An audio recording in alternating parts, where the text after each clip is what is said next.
हाय दोस्तों, आज एक और नई कहानी लेकर आया। ये कहानी है माँ ने बेटे को फ़ोन किया। दोस्तों, ये कहानी माँ बेटे की कहानी है। माँ अपने बेटे के साथ शहर में रहती थी। कुछ महीने शहर में रही, फिर बेटे ने माँ को गांव भेज दिया। पता नहीं क्या हुआ। माँ गांव में रहती थी। 6-12 महीने के बाद माँ ने कॉल किया कि बेटा मेरी तबीयत बहुत ख़राब है, तू मुझे मिलने आ जा। 1 दिन 2 दिन गया नहीं, लेकिन उसके आसपास ने कॉल किया कि सही में तुम्हारी माँ की तबीयत बहुत ख़राब है, तुम उसे मिलने आ जाओ। तो बेटा जाता है उसे मिलने के लिए। बेटा जाता है तो माँ ने कहा कि बेटा तू घर में एसी लगा दे, बहुत गर्मी हो रही है। तभी बेटा चिल्लाता है, पागल सा हो जाता है कि बस तुझे एसी लगानी है, ये लगानी है, पैसे कहाँ से आते हैं वो हम ही जानते हैं। तो बेटा चिल्लाने लगता है। तो माँ सुनती है सब। माँ ने सब कुछ सुन लिया। फिर बेटे को कहा कि बेटा आज मैं इस गर्मी में रह रही हूँ गाँव में। आज इस गर्मी में मैं गांव में रह रही हूँ। कल तेरे बेटे तुझे घर से निकाल देंगे तो तुझे यहाँ ही रहना है, इस गांव में रहना है, इस घर में रहना है। मैं तो गर्मी सहन कर सकती हूँ, क्योंकि बचपन से हमने गर्मी सहन की है, लेकिन तूने नहीं की। तो यहाँ नहीं रह पाएगा। मैं इसीलिए कहती हूँ यहाँ एसी लगा दे। मैं तो कुछ ही दिनों की मेहमान हूँ, मैं कुछ ही दिनों की मेहमान हूँ। तो एक माँ मजदूरी करके,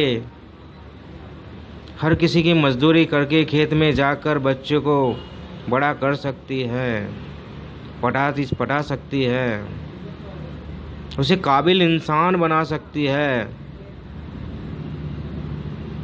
लेकिन एक बेटा पढ़ा हुआ लिखा हुआ अच्छी जॉब करने वाला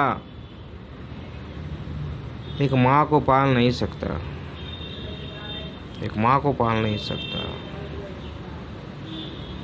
तो आज उसने जो किया है वो कल उसके साथ होने वाला है। माँ को पता है, और माँ को सब कुछ पता होता है कि आज जो उसने मेरे साथ किया है कल उसके साथ होने वाला है।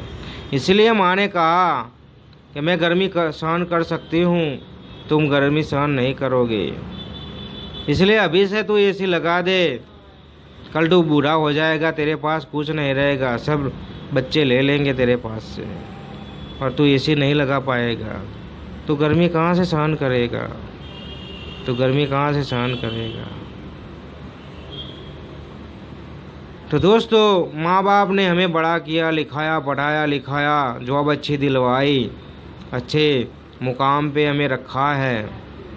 आज शहर में हमारा मकान 3 बेडरूम वाला होता है, रहने वाले 2 ही होते हैं। 2 कमरे ऐसे ही खाली रहते हैं, और लोग पूछते हैं कि 2 कमरे खाली हैं, तो लोग कहते हैं ये गेस्ट रूम है, मेहमान आएंगे तो वहाँ सोएंगे। लेकिन अपने माँ बाप, खुद के माँ बाप गांव में रहते हैं। अपने खुद के माँ बाप गांव में रहते हैं अकेले, वो छोटे से मकान में। लेकिन वो शहर में रखने के लिए तैयार नहीं है, शहर में रखने के लिए तैयार नहीं है।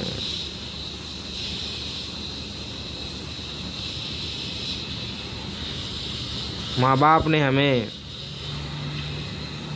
इसलिए पढ़ाया लिखाया, बड़ा किया, बड़ा ऑफिसर बनवाया, क्योंकि उनके सपने थे कि जब हम बूढ़े हो जाएंगे बच्चों के साथ रहेंगे, उनके बच्चे हम उनके साथ खेलेंगे,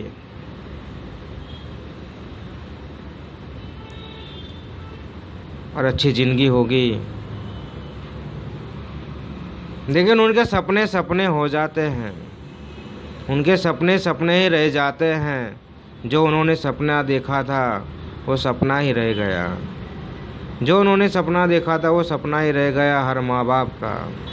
आज बच्चे 2 हो, 3 हो, 4 हो, 5 हो, पाँचों के अलग अलग मकान होते हैं, पाँचों के अलग अलग मकान होते हैं, लेकिन माँ बाप की जगह उनके घर में नहीं होती।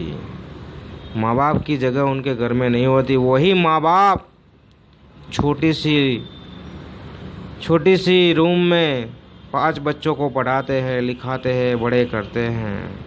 वही माँ बाप 5 बच्चों को छोटे से कमरे में रख कर पढ़ाते हैं, लिखाते हैं, बड़े ऑफिसर बनाते हैं। वही 5 बच्चे बड़े बड़े बंगलों में अपने माँ बाप को नहीं रख सकते, नहीं रख सकते। और ये सच है, ये सच है। आपने आसपास देखा होगा, आपने समाज में देखा होगा, आपके कुटुंब में देखा होगा, आपके परिवार में देखा होगा, और ये सच है। तो दोस्तों, माँ बाप को जितनी तकलीफ़ दोगे आप, इतनी तकलीफ़ आपको पड़ने वाली है। माँ बाप को जितनी तकलीफ़ देते हो इतनी तकलीफ़ आपको पड़ने वाली है। इसलिए माँ बाप को परेशान मत करो। उनके सपनों, उन्होंने जो सपने देखे हैं वो सपने पूरे करो। वो आपके साथ रहना चाहते हैं, आपके बच्चों, छोटे छोटे बच्चों के साथ खेलना चाहते हैं। वो सपने मत मारो। उनके कोई बड़े बड़े सपने नहीं होते, छोटे छोटे सपने होते हैं। उनको मत मारो यार, उनको मत मारो, उनको मत मारो यार। दोस्तों, ये कहानी आपको पसंद आए तो अपने दोस्तों में शेयर कर देना। मैं मिलता हूँ नेक्स्ट स्टोरी में।